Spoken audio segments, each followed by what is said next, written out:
Hi, welcome back to the second video. I'm going to be continuing from the previous video where I show you how to get started. So before I continue, I want to show you exactly on your computer where your files are being stored. So if you go to my computer, actually if you go to my documents and you go to Visual Studio 2008, you can see under website, this is the quick start, the one I created here earlier on, and if you open it, that is your application. We have the web.config file, default.aspx, and I'll show you what this text document is, and this is the folder. So that's where you find your files in case you're looking for it. Anyway, in order to add another page, this is what you do. If you want to add another page, you right click on the project itself.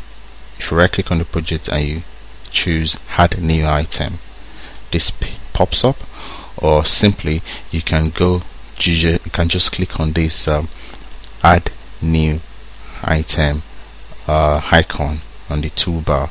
So if you click on it, what you want to choose is the web form. Every page in ASP.NET is a web form. It's not an HTML page. I know a lot of people think it's a HTML page. It's not. It's a web form. So when you choose the web form, then you have a choice to change the name of your page here. So I'm going to call this second page .aspx. Now you have a choice to place the code in a separate file. I think I should show you what that means. If you untick this button and place the code in a separate file, and I will show you what the select master page means in the near future. This is when you use a master page for your website. So if you click on add, what happens is, as you can see here, this is the second page. Look, if you look at the top, is the second page here, and you can see that a new section has been written, which is say script run at server then script. If you look at the default.asp here, the one that we created earlier on, if we turn to the source view, you can see that we do not have that here. That is not present here, and the reason is because we did not place the code in a separate file. So that is why the second page.aspx doesn't have this drop what do you call it? I don't know what you call this small thing. Anyway, so because the code on this for the second page has to be written here, but unlike the default.aspx, which has separated the code, the logic from the design, that's what it is. The C# area, which I will show you, this is the C# area, is where the code is. This is the where the logic of your application will be written. Let me explain what that means, what the logic means. If I go to the default.aspx, if I go to the design view, if I had a button, or let's say label, if I had a label and if I give the name to the label, let me leave the name the name as label 1. So what I want to do is I want to write the C# code which will write text onto the label when the page loads. So I'll say label 1, which is, it's giving me, this is called I usually forget the name of this thing, but don't worry, I'll remember very soon.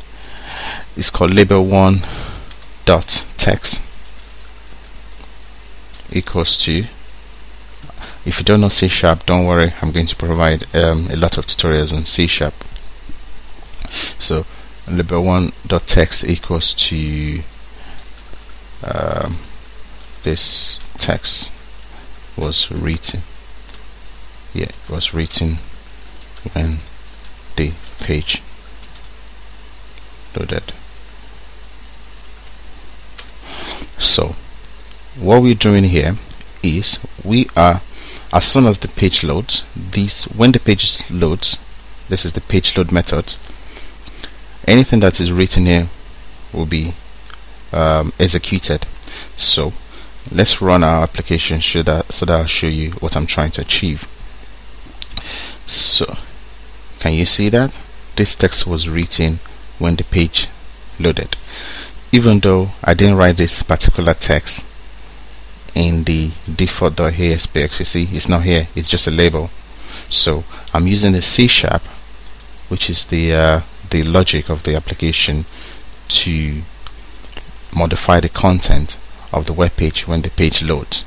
So I can do the same thing for the second page, the ASPX, but because we didn't separate the logic from the design, we put this everything in the same page. So that means all the C# codes I'll be writing will be going into this script tag. I hope you understand now. So anyway, that's the difference between separating it. My own preference is always to separate it, because it makes your life easier, and your clothes become cleaner, because this can be really confusing, especially when you have a lot of codes to write and the HTML is at the bottom. The design is at the bottom while the logic is at the top. And I'd like this clean view where you can just separate your C# code from your page design and page anyway. So that's it. What else do I need to show you? Let me see. I've shown you how to add new page. Anyway, because I want to keep these video short to be under 10 minutes, because I'll be uploading them to YouTube, and YouTube doesn't, they disable your they disable the video if it's longer than 10 minutes. So anything I have to say, I'll come back and show you again. So thank you very much.